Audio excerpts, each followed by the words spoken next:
तो आपकी मस्तिष्क रेखा को, माथे की रेखा को देखा है आपको, तो 7 जन्मों तक पुत्र जन्म, आपके पुत्र नहीं हो सकता 7 जन्मों तक, आपको पुत्र का सुख नहीं है 7 जन्मों तक।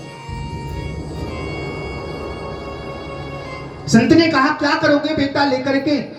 आजकल की बेटी तो दुख देते हैं। यदि बेटा नहीं हुआ तो समझो भगवान की बहुत बड़ी कृपा है, और बेटा होकर के मर जाए तो भी 2-4 महीने रोते हैं, चलो कोई बात नहीं, हुआ तो था, मर गया, हम क्या करें। लेकिन पुत्र होने के बाद यदि कुपुत्र निकल जाए, नालायक निकल जाए, तो उस पुत्र का क्या करोगे? जीवन भर रुलाएगा। और लेकिन ब्राह्मण ने कहा कि आप संत हैं, आप मेरी इस रेखा को बदल सकते हैं, आप कुछ भी कर सकते हैं, और मुझे पुत्र चाहिए, क्योंकि मैं बिना पुत्र के घर नहीं जाऊंगा, आपके सामने सिर फोड़ करके मर जाऊंगा। संत को करुणा आ गई, दया आ गई, तो संत ने क्या किया? अपनी झोली में हाथ दिया, एक फल निकाला और उन पंडित जी को दे दिया कि ये फल ले जाओ, जाकर के अपनी पत्नी को खिला देना। सारे नियम बतला दिए। पंडित जी उस फल को लेकर के अपनी पत्नी के पास में आए, धुंधली देवी के पास में, धुंधली देवी के पास में आए, आकर के वो फल दे दिया और सारे नियम बतला दिए, और कहा कि एक सुंदर पुत्र होगा। लेकिन पंडित जी चले गए पूजा करने के लिए। अब धुंधली ने सोचा कि ये फल में खा लूं, और क्या पता फल को खाने से यदि गर्भ ठहर गया, यदि बच्चा हो गया, और 9 महीने तो वैसे ही पेट में रखना पड़ता है, मैं तो बहुत परेशान हो जाऊंगी। और यदि सुखदेव जी महाराज की तरह ठहर गया 12 वर्ष तक, तो ये तो जीना मुश्किल हो जाएगा, क्या करूं? जो धुंधली थी बहुत चालाक थी, उसने क्या किया? अपनी सहेली को बुलाया, अपनी सहेली से कहा कि सहेली, तेरे 6 पुत्र हैं, 7वां होने वाला है,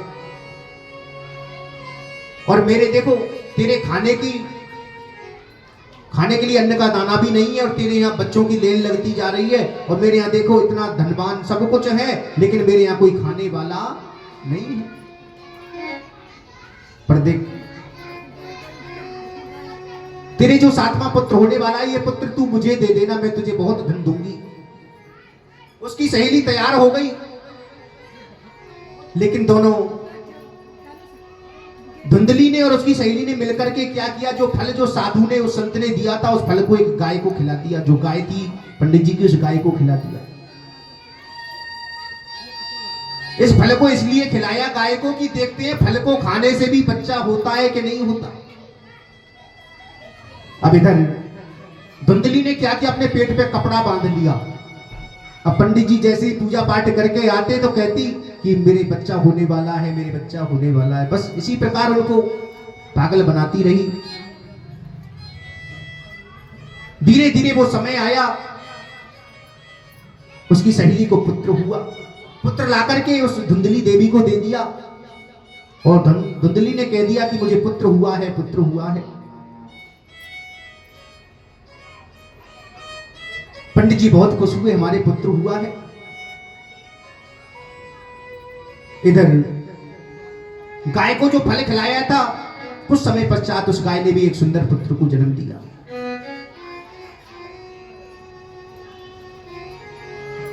उस गाय के पुत्र का नाम रखा गया गोकर्ण। उसके जो कर्ण हैं, जो कान हैं, वो गाय जैसे हैं, और शरीर है वो मनुष्य जैसा है, गोकर्ण। उसका नाम गोकर्ण रखा गया। अब बारी आई धुंधली के पुत्र का नामकरण करने की।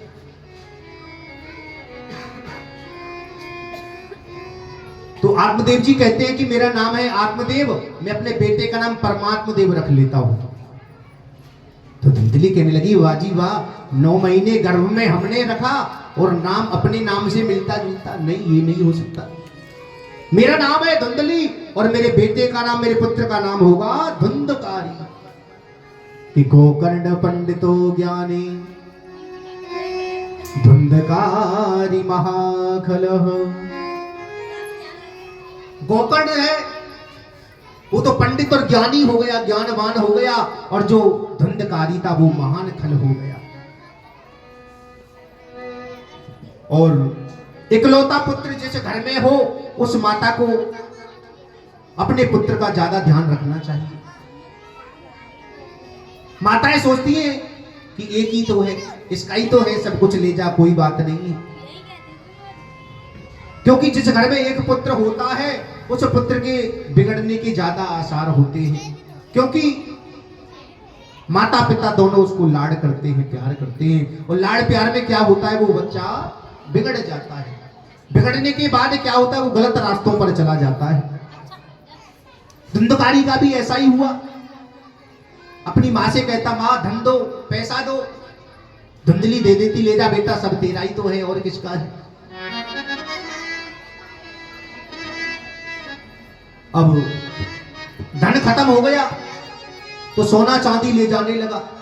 सोना चांदी खत्म हो गया तो चोरी करना आरंभ कर दिया।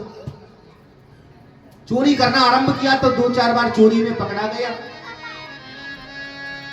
और बिगड़ना आरंभ हो गया। एक दिन आत्मदेव जी बैठे बैठे विचार करते, देखो मेरा कैसा, मुझे ब्राह्मण कुल में जन्म मिला, लेकिन मेरे बेटे धुंधकारी ने मेरे घर को तो नरक बना दिया, नरक का अड्डा बना दिया। रात को 12-12 बजे माथे पर काली पट्टी बांध करके आता है, इसने ये मेरे घर को क्या बना दिया। और उसी समय वहां पर गोकर्ण जी महाराज आए, आकर के बहुत सुंदर उपदेश दिया। कहा कि पिताजी कि देहे स्तिमान से रुधरे